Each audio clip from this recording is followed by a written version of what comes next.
Okay, so today we're doing a deep dive into something really fundamental. It's what the philosopher Charles Berger called his first foundational truth. That's right. And it sounds almost, well, too simple at first glance. It's just the basic, unquestioned knowledge that you have a secure home base to return to. But the power is in how Berger frames it, isn't it? Yeah. When you have it, you don't even think about it. It's just there. Exactly, like breathing. But when it's missing, he said, poisons every single thought. It becomes this constant underlying hum of anxiety. He uses that great metaphor, the person on vacation who feels secure. Yeah. They can explore, they can take risks, really soak things in. Because deep down, they just know.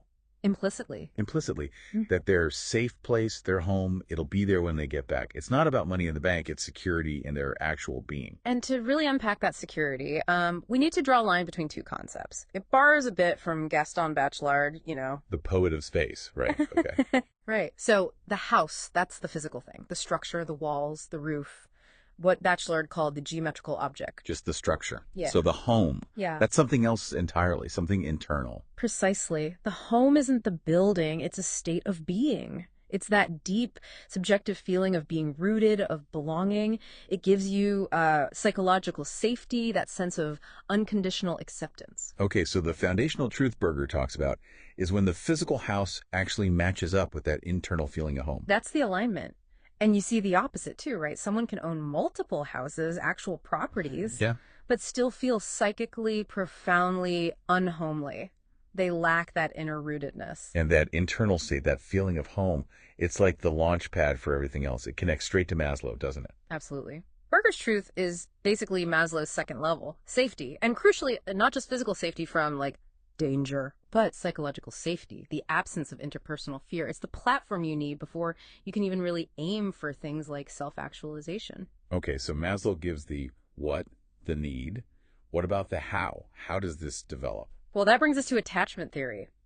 John Bowlby's work, remember the secure vacationer? Yeah.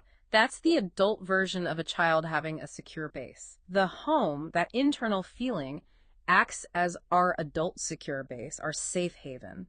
It gives us the confidence to go out and explore the world without constantly looking over our shoulder. It all seems to rest on this idea you mentioned, ontological security.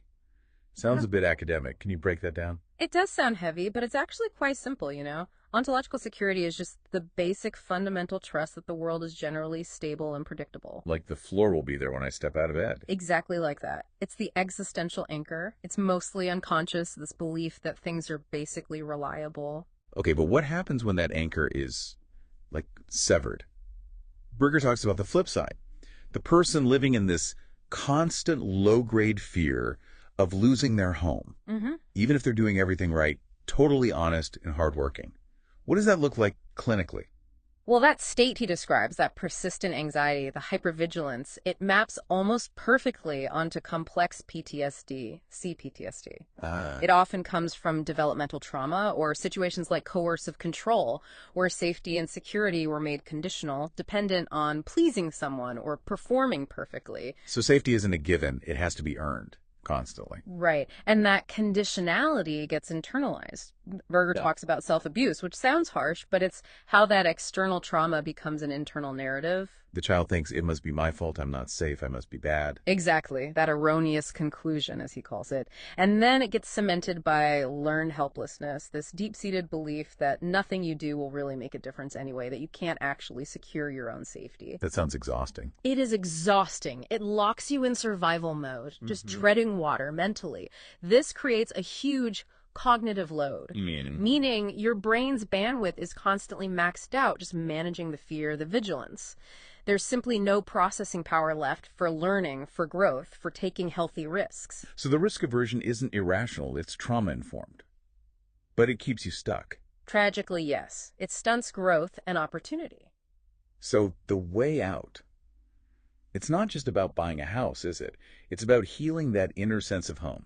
That's the core of it, building the home within. Often this happens through what psychologists call earned secure attachment, Finding a relationship, a therapist, a partner, a mentor who offers that unconditional positive regard. A corrective experience. Something that proves the old trauma belief wrong. Exactly. It actively disproves that core fear. I'm only safe, only okay if I perform perfectly. It shows you can be accepted as you are. The goal then is moving away from living based on external conditions External contingency, yeah. to finding an internal sense of stability. Internal constancy, where your sense of safety and worth comes from within, regardless of external circumstances.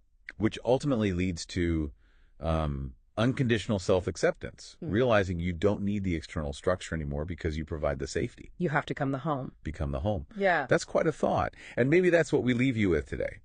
If your sense of safety relies heavily on performing, on external validation, how much of your mental energy, your cognitive bandwidth, is really left over for genuine exploration, for reaching your potential